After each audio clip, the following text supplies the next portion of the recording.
Solo vamos a esperar que se conecte el resto.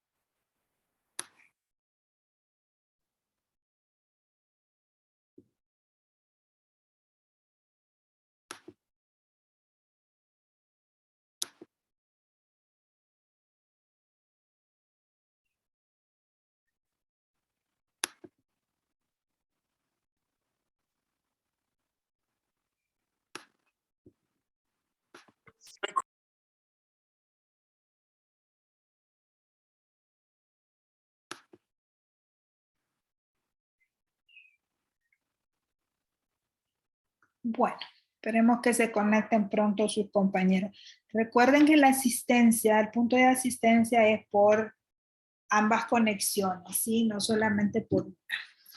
Bueno, entonces como les decía, a finales de los 70, Centroamérica estaba en una situación bastante conflictiva, sobre todo la famosa zona que ahora se constituye como CA4, que es de Guatemala hasta Nicaragua. Teníamos conflictos internos bastante fuertes que estaban avivados, ¿verdad? Por los dueños de la Guerra Fría. Y digo por los dueños porque el contexto geopolítico de aquel entonces, pues ya ustedes lo han de haber estudiado también, todo lo que pasó y toda esa cuestión, que de alguna manera incidió pues en todo lo que estaba pasando en Centroamérica. Pues bien, los conflictos dejaron de ser estrictamente internos y tuvo una serie de implicaciones internacionales eh, bastante bastante complejas por llamarlas de alguna forma, que hizo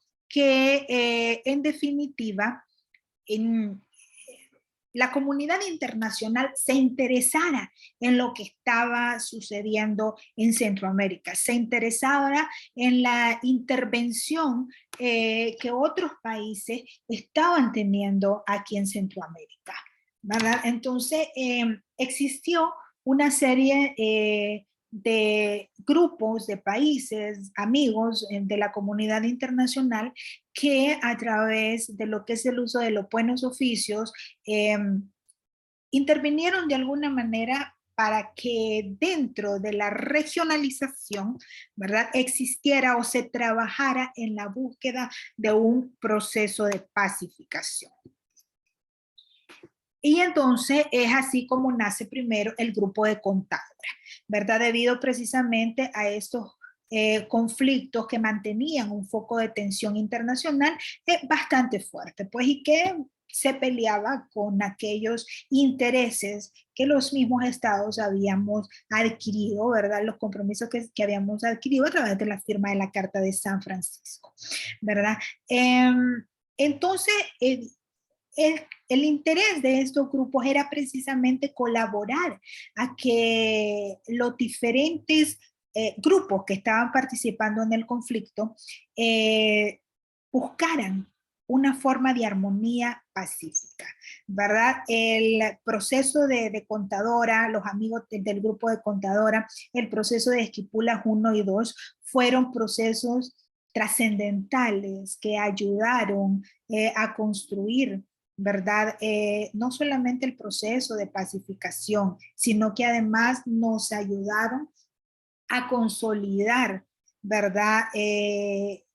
A consolidar pues estos procesos de manera pacífica. Por ejemplo, en El Salvador, todo este proceso fue la base, fue la piedra angular que vino en la firma de los acuerdos de paz. Nosotros allá lo que tuvimos fue eso, fueron acuerdos de paz consensuados, ¿verdad? Que generaron una serie de cambios, no perfectos obviamente, porque no existe un sistema perfecto, todos son perfectibles, ¿verdad?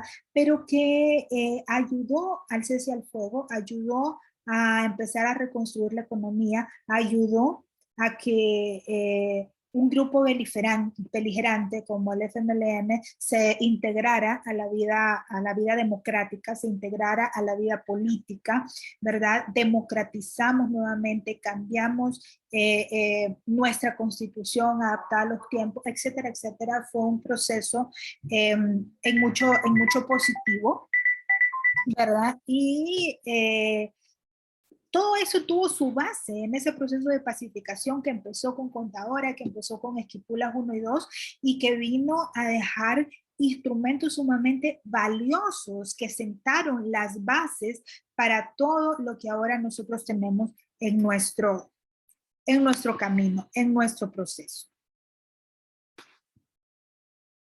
¿Verdad? El proceso de Esquipula hoy por hoy se sigue celebrando. El proceso de Esquipula hoy por hoy sigue siendo la muestra y la base de todo lo que hemos logrado y de todo lo que todavía nos falta por lograr.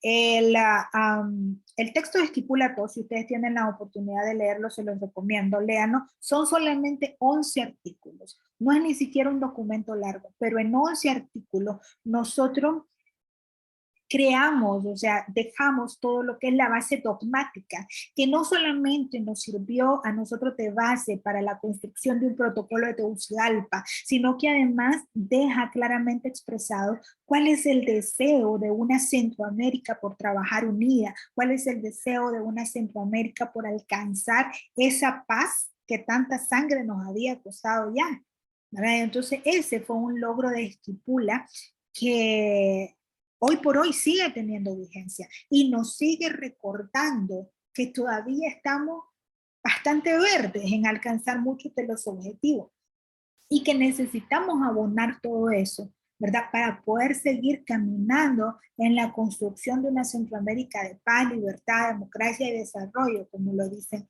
esos instrumentos. Avanzamos en la historia y con la base que había construido, pues, o sea, Contadora, Esquipulas 1 y 2, en el año 1991, el 13 de diciembre, se firma en la ciudad de Guatemala el protocolo de Tegucigalpa a la Carta de la ODECA. El protocolo de Tegucigalpa, si bien crea a partir de su línea una institucionalidad nueva, completa, diferente a la de la ODECA, en realidad es una modificación de la estructura de la ODECA.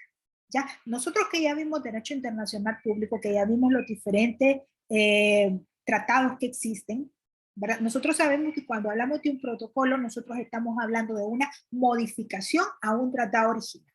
En este caso, el protocolo de Tegucigalpa es la modificación a la Carta de la ODECA, ¿verdad? Entonces, esta modificación, este protocolo de Tegucigalpa le da vida a una nueva institucionalidad que se llama Sistema de Integración Centroamericana, ¿verdad? En ese entonces, el protocolo de Tegucigalpa igualmente estuvo firmado por los 5 estados originales de la ODECA.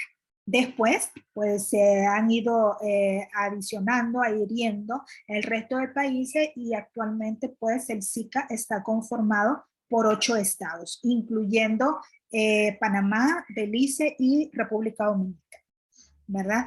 El Sistema de Integración Centroamericana se firmó el 13 de diciembre de 1991, pero inició formalmente su funcionamiento el 1 de febrero de 1993, pues necesitó obviamente un tiempo prudencial en el cual los estados hicieron, ¿verdad?, posible que esta institucionalidad se consolidara como debía de ser. Actualmente, como les decía, los estados miembros los constituyen Belice, Costa Rica, El Salvador, Guatemala, Honduras, Nicaragua, Panamá y República Dominicana, que es nuestro miembro más joven y que todavía está en un proceso de integrarse a cierta parte de la institucionalidad, ¿verdad? Tenemos, bueno, esos a los que me refiero son los estados miembros totales. Pero también tenemos lo que son observadores regionales y lo que son observadores extrarregionales. Observadores regionales en el sentido de lo que está ubicado en América, en la región americana. Tenemos a México, Argentina, Chile y a la República Federativa del Brasil. Y tenemos observadores extrarregionales como son la República de China, Taiwán, Reino de España, Alemania, Italia y Japón. ¿Verdad? Ellos son observadores.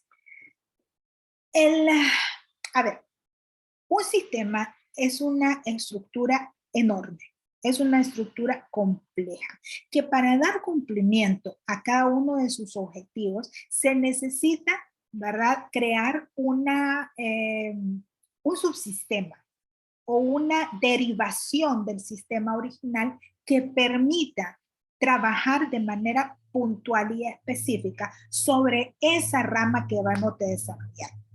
Entonces, en el caso del SICA, nosotros tenemos 5 subsistemas o 5 líneas de trabajo o 5 pilares de trabajo, como usted prefiera llamarle, en los cuales estamos diversificando, ¿verdad? Estamos trabajando de manera específica. Tenemos un subsistema político, un subsistema económico, un subsistema social, un subsistema de educación y cultura y un subsistema ambiental. Cada subsistema, para que pueda ser institucional y legal, ¿correcto?, ¿verdad?, necesita tener una base legal, una norma legal que lo cree y que lo sustente, ¿verdad? Entonces, el subsistema político, pues por supuesto, está integrado por lo que es el protocolo de Tegucigalpa, que es el que le da vida, ¿verdad? Y es el que ordena todo el sistema, y además por un tratado marco de seguridad democrática. Uno de los objetivos que nosotros como SICA tenemos es crear, ¿verdad?, y consolidar un nuevo orden democrático, ¿verdad? Así que sí, muchachos, nosotros, al igual que la OEA, también tenemos una carta democrática, ¿verdad? Tenemos un tratado marco de seguridad democrática. Para la creación del subsistema económico, tenemos el protocolo de Guatemala. Bueno, en realidad el original es el Tratado General de Integración Económica firmado en los años 60, que es el que acabamos de hablar, ¿no? Y luego está el protocolo de Guatemala al Tratado General de Integración Económica. Este es una modificación que se le hizo al tratado en el año de 1993 y que es con el que estamos, digamos, el que está vigente actualmente y el que está, en el que se están sustentando los rodos por los que se maneja, pues, el subsistema económico. En el subsistema social tenemos un tratado de integración social. El subsistema de educación y cultura, ¿verdad? Tenemos como derecho complementario el convenio constitutivo de la Coordinación Educativa y Cultural Centroamericana. Y dentro de lo que es el subsistema ambiental, tenemos el convenio constitutivo de la Comisión Centroamericana de Ambiente y Desarrollo y su protocolo, el mismo convenio, que el protocolo fue hecho en el año de 1991. Cada uno de estos subsistemas cuenta con una secretaría técnica representada por un secretario, por supuesto, que es el encargado de ejecutar y dar seguimiento a todos aquellos temas que tienen que ver con la cartera específica en la que se maneja. Aquí en pantalla, ustedes además pueden ver cuáles son los tratados más importantes, aunque no me gusta llamarlo de esa forma, porque para mí todos los tratados tienen su importancia, su nivel de importancia. Pero digamos de que todos los tratados que crean subsistemas, es decir, que tienen en su base la institucionalidad del sistema, ¿verdad? Aquí tienen ustedes, no sé si lo pueden ver en pantalla, cuáles son los tratados y cuáles son los que cada país ha ratificado, ¿verdad? Entonces, ahí pueden ver ustedes, por ejemplo, de que si nos enfocamos en lo que es Nicaragua, Nicaragua ha suscrito y ratificado el Protocolo de Guatemala, el Protocolo de Tegucigalpa, por supuesto, el Tratado de Integración Social, el Tratado del Convenio de Estatuto de la Corte Centroamericana, el Tratado Constitutivo del Parlacén, el Tratado de Seguridad Democrática, el de Educación y Cultura y el de Ambiente y Desarrollo. O sea, Nicaragua se constituye como un miembro pleno, ¿verdad? En el sentido de que todos los tratados complementarios al protocolo de Tegucigalpa los ha suscrito, ¿verdad? Ahora vamos a hablar un poco de lo que es el protocolo de Tegucigalpa. Miren, es importante conocer su estructura, porque como les he dicho en otras ocasiones, si mal no recuerdo, el protocolo de Tegucigalpa, nosotros que trabajamos en el sistema decimos que es la Constitución de Centroamérica. Ustedes saben que una constitución está dividida en dos partes. En una parte dogmática, que es donde están recogidos todos los derechos, ¿verdad? Que el Estado, digamos, todos los derechos que el Estado le va a proteger al ciudadano. En el protocolo de Tegucigalpa se encuentran recogidos todos los derechos que nos abrigan a los ciudadanos centroamericanos como ciudadanos centroamericanos, y al mismo tiempo se constituye la parte ideológica, la parte principista, ¿verdad? De lo que es el sistema. Y la segunda parte, que es lo que corresponde a la parte orgánica. ¿Por qué orgánica? Porque es, una constitución nacional, en su constitución política, organiza al Estado. Te dice cuáles son los órganos, el ejecutivo, el legislativo, el judicial, aquí en el caso muy particular de Nicaragua, que también es un poder, el, um, el electoral, ¿verdad? Entonces, el protocolo de Tegucigalpa, comparándolo con esto, igualmente organiza lo que es la institucionalidad del SICA. En su artículo 12, el protocolo de Tegucigalpa establece cuáles son los órganos que van a constituir al SICA, y en sus siguientes artículos determina cuáles son las facultades que va a tener la reunión de presidentes, cuáles son las facultades que va a tener el Consejo de Ministros, el Comité Consultivo, el Comité Ejecutivo y todos esos órganos que crea en su artículo 12. ¿Verdad? Entonces, el protocolo de Tegucigalpa está estructurado, ¿verdad? De la siguiente manera. También tienen ahí en pantalla un pequeño esquema, ¿verdad? La primera parte habla de lo que es la naturaleza, los propósitos, los principios y los fines del SICA. Todo esto está reflejado en los artículos del 1 al 4. Es, como les dijera, una lectura bellísima, realmente. La base ideológica, la base espiritual de nosotros como centroamericanos es hermosa, y de verdad espero de que algún día la cumplamos a cabalidad, ¿verdad? Tenemos después de los artículos 5 al 7, donde queda establecidos cuáles son los miembros que integran el SICA, la estructura institucional, aquí entramos ya a lo que es la parte orgánica, está reflejada en los artículos del 8 al 11. Del artículo 12 al 28 es donde habla, también seguimos en la parte orgánica, donde habla sobre todos los órganos que constituyen el sistema de integración. El artículo 12 dice cuáles son, y del 13 en adelante al 28 se describen cuáles son las facultades que cada uno de estos órganos va a tener conforme al protocolo. De los artículos 29 al 38 se habla de todas aquellas disposiciones generales y las disposiciones transitorias, es decir, las cuestiones mientras entren en vigencia, están estipuladas en los artículos del 1 al 4, disposiciones transitorias, es decir, el final de lo que es la estructura formal del tratado, pero que también forma parte del mismo. Entonces, ¿qué es lo que hace? ¿Qué hace el protocolo de Tegucigalpa? El protocolo de Tegucigalpa crea al SICA, es decir, crea todo su marco institucional para la integración. El protocolo de Tegucigalpa le otorga personalidad jurídica con capacidad de actuación en el ámbito internacional y en cada uno de los Estados miembros. Es decir, al constituir el protocolo de Tegucigalpa al SICA con como un organismo internacional, lo está constituyendo, lo está dotando de capacidad jurídica internacional, es decir, se convierte en un sujeto de derecho internacional, ¿verdad? El protocolo de Tegucigalpa tiene también la característica de que es un tratado de duración indefinida.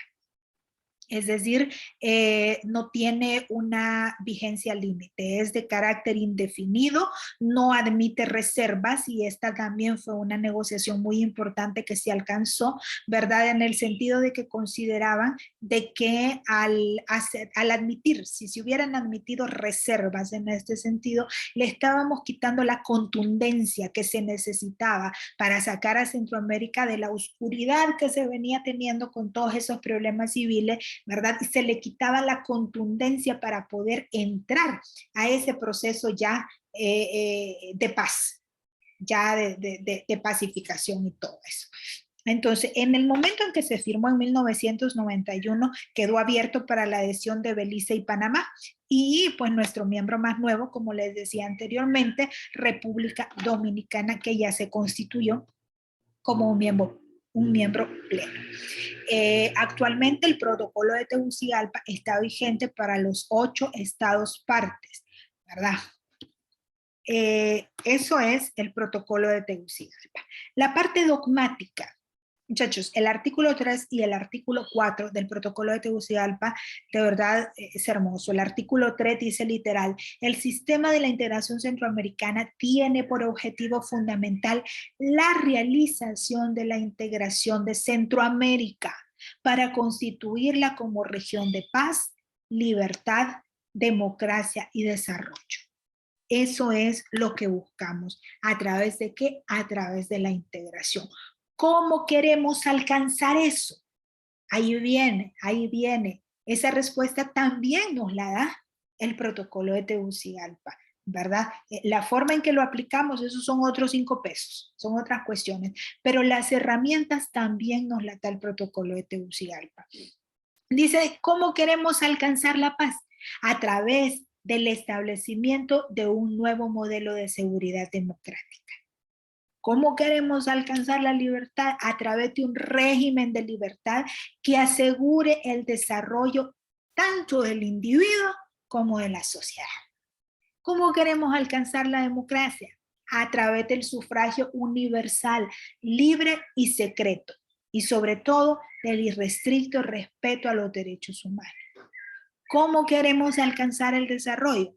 A través del establecimiento de un sistema regional de bienestar y de justicia económica y social. A través de la autodeterminación de las relaciones que como región y como países individuales tenemos de manera externa. A través de la unión económica, a través del desarrollo sostenible, del desarrollo económico, social, cultural, político, tanto de los estados en su individualidad como de la región, ¿verdad? Y todo esto, todas estas herramientas, todos estos objetivos, toda esta búsqueda, estará conformado sobre la base de un ordenamiento institucional y de un ordenamiento jurídico que se basa en el respeto mutuo entre los Estados miembros. Miren qué bonito, ¿verdad? Cómo queda todo en papel. Entonces, el sistema de integración, ¿verdad?, centroamericana, vela por la tutela, respeto y promoción de los derechos humanos, por la paz, la democracia, el desarrollo y la libertad, por la identidad, la creación de una identidad centroamericana.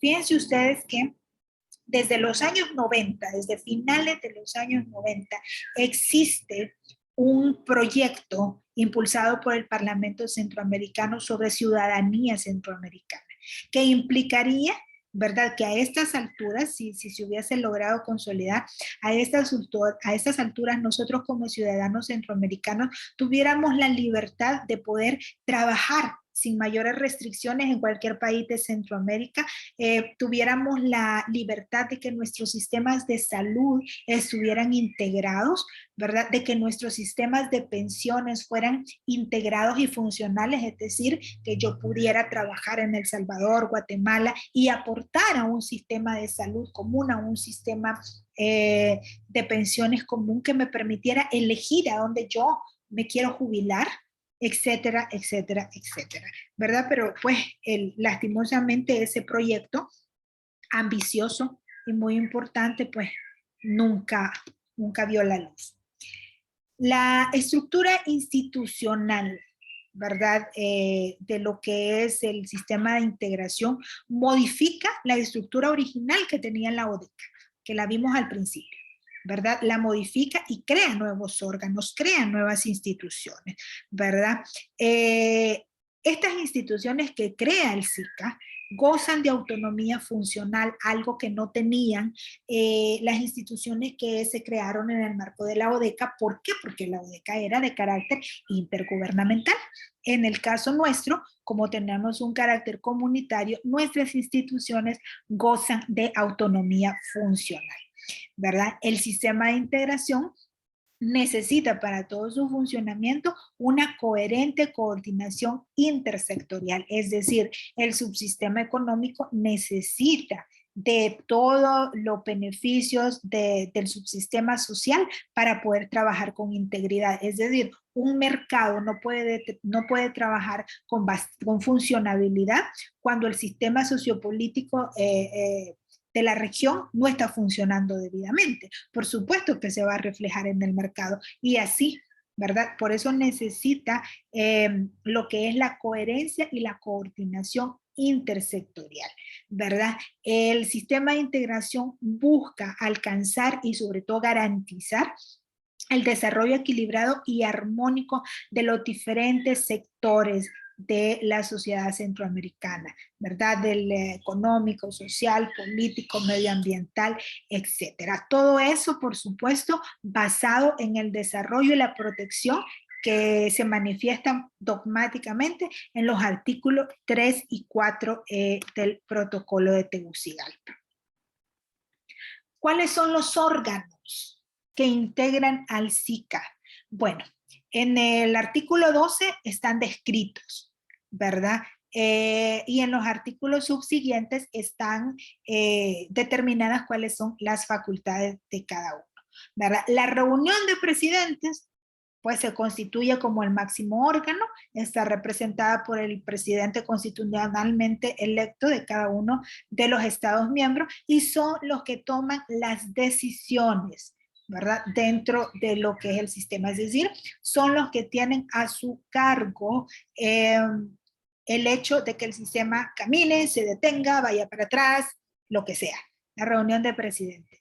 Luego está la reunión de vicepresidentes o designados a la presidencia.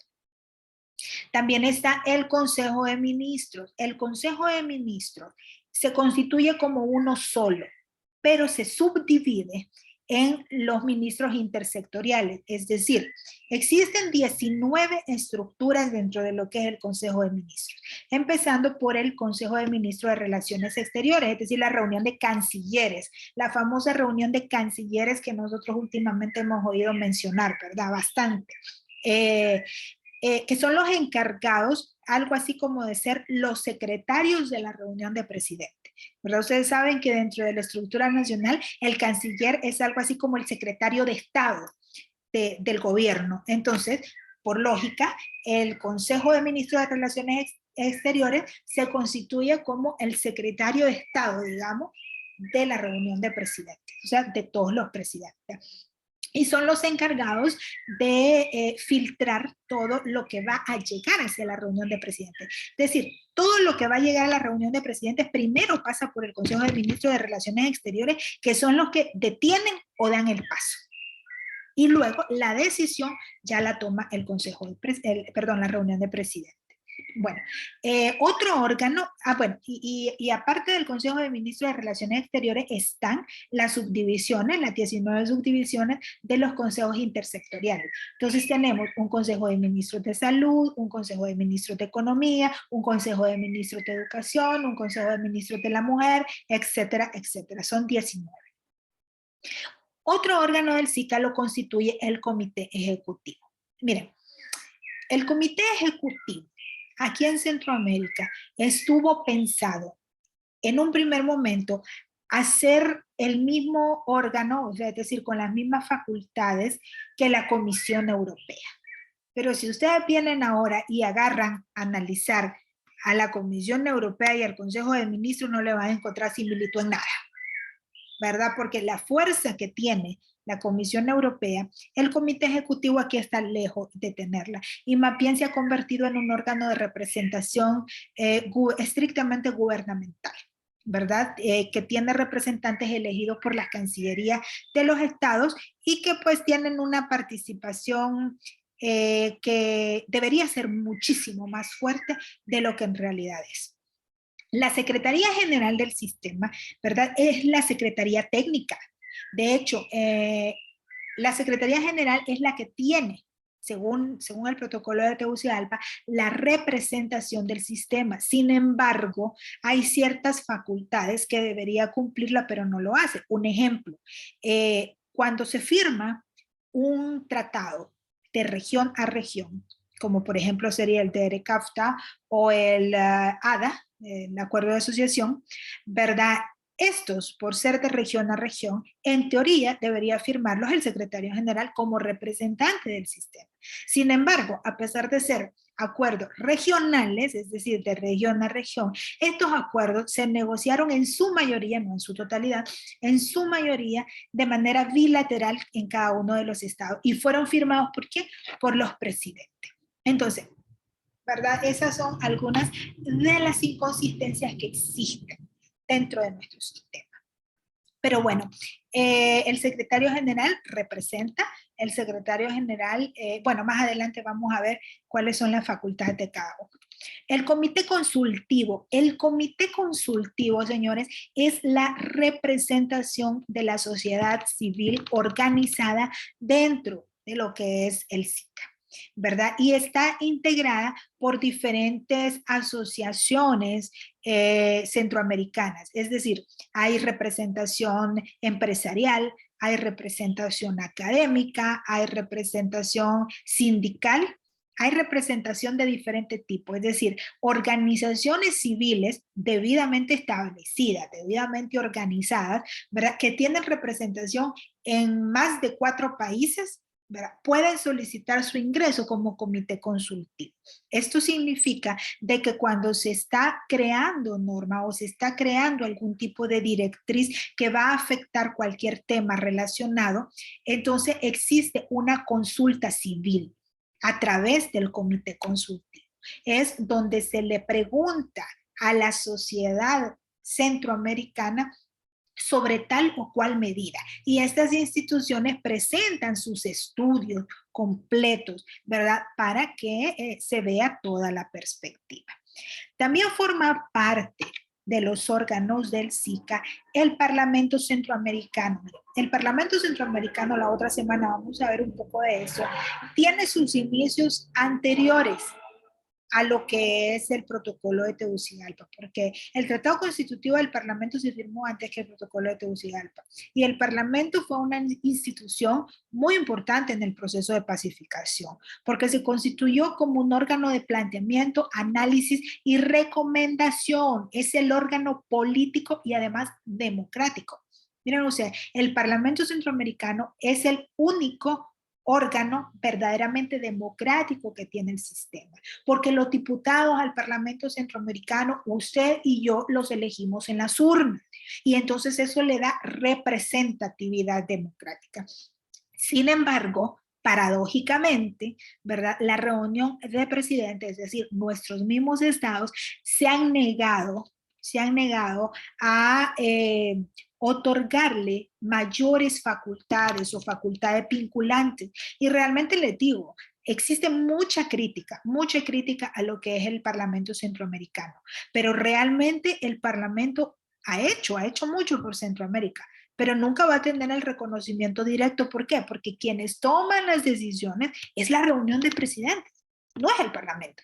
Quienes legisla no es el Parlamento, es el Consejo de Ministros.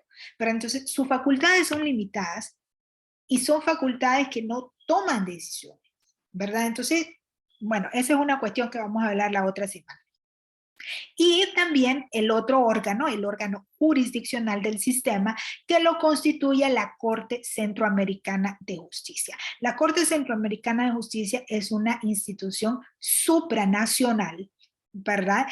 A la cual los estados, a través de la firma de su convenio de estatuto, le cedieron facultades jurisdiccionales en materia exclusiva de lo que es el análisis, la interpretación y aplicación del derecho comunitario. Entonces, la Corte Centroamericana nace con la finalidad de garantizar el respeto del derecho comunitario, la interpretación y la ejecución del protocolo de Tegucigalpa, de todo lo que es el derecho complementario y los actos derivados. Es decir, la Corte Centroamericana de Justicia tiene esta facultad. Miren, ya no nos queda más tiempo para poder ir viendo cada uno de estos órganos. Esa institucionalidad la vamos a ver la próxima semana, así que por el momento nos vamos a quedar por acá. Tenemos 4 minutos. Me gustaría saber si tienen alguna pregunta, algún comentario al respecto.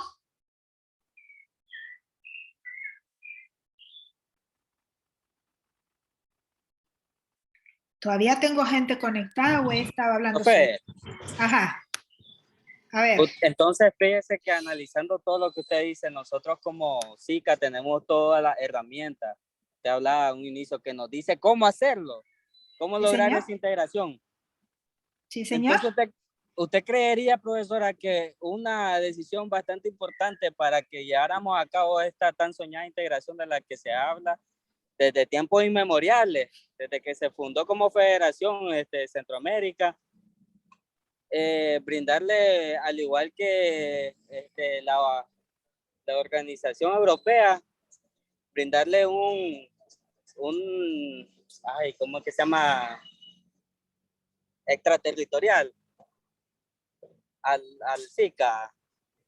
¿Cómo es que se llama esto? Extranacionalidad. Dotarlo con extranacionalidad al SICA. De hecho, nosotros tenemos supranacionalidad. Lo que sucede es que la tenemos en materia propia y exclusiva, ¿verdad? A lo que es el derecho las de decisiones integración. siempre las toman los presidentes. Así es. Entonces, así es. ¿sería un mecanismo adecuado quitarle esa decisión a los presidentes ya entendí y tomar la colegiada? Ya entendí tu pregunta, ya entendí. Pues fíjate que, mira, te voy a decir algo. Una de las cosas que vino a fortalecer, porque como te digo, no hay sistema perfecto, ni lo habrá nunca, ¿verdad? Todos son perfectibles. Pero ¿qué es lo que le dio a Europa su fortaleza? El Parlamento Europeo era vergonzoso, muchachos, peor que el nuestro, y que eso ya te decir mucho. Todos los políticos que habían tenido problemas en su estado llegaban al Parlamento Europeo. Era una cuestión así. ¿Qué decidieron? Decidieron darle facultades vinculantes y fuertes de codecisión al Parlamento Europeo. Entonces, una vez le dieron esas facultades al Parlamento, entonces, ¿qué pasó? Los estados sí se preocuparon por quién mandaban y dejaron de mandar al repello, ¿verdad? Y empezaron a mandar a personalidades que sus estados sí confiaban en ellos. No sé si me explico. Y entonces, ¿qué? Modificaron la sinergia del Parlamento. Luego, a través de lo que fue la firma del Tratado de Lisboa, creo que fue, no le quitaron la decisión a los presidentes, que es el Consejo Europeo. No se la quitaron, sino que lo que crearon fue un mecanismo de codecisión. Y entonces las decisiones en Europa las toma el Consejo Europeo, el Consejo de Europa y la Comisión Europea. No, perdón, el Consejo Europeo, la Comisión Europea y el Parlamento Europeo. Es un proceso de codecisión, ¿verdad? Y entonces eso hace lo que tú dices, ¿verdad? De que no solamente sería un ente colegiado, pues, porque el consejo, perdón, la reunión de presidentes es un ente colegiado que está integrado por un representante de cada uno. Pero entonces un mecanismo de codecisión ampliaría las posibilidades de comunitarizar más las cuestiones. No es el único asunto que tenemos que modificar, son muchos, son muchísimos. Y ahorita precisamente se está trabajando en una propuesta de actualización. Se nos va a cortar, pero la próxima semana acuérdenme que les comente sobre la propuesta que se está analizando ahorita para el SICA. Acuérdenme, por favor, porque vamos a hablar 3 semanas más sobre todo esto. Ya se nos va a cortar, muchachos. Feliz fin de semana largo. Trabajamos hasta el jueves, ¿verdad? Así que pásenla bien y pórtense bien. Nos vemos, Cuídense, profe. cuídense.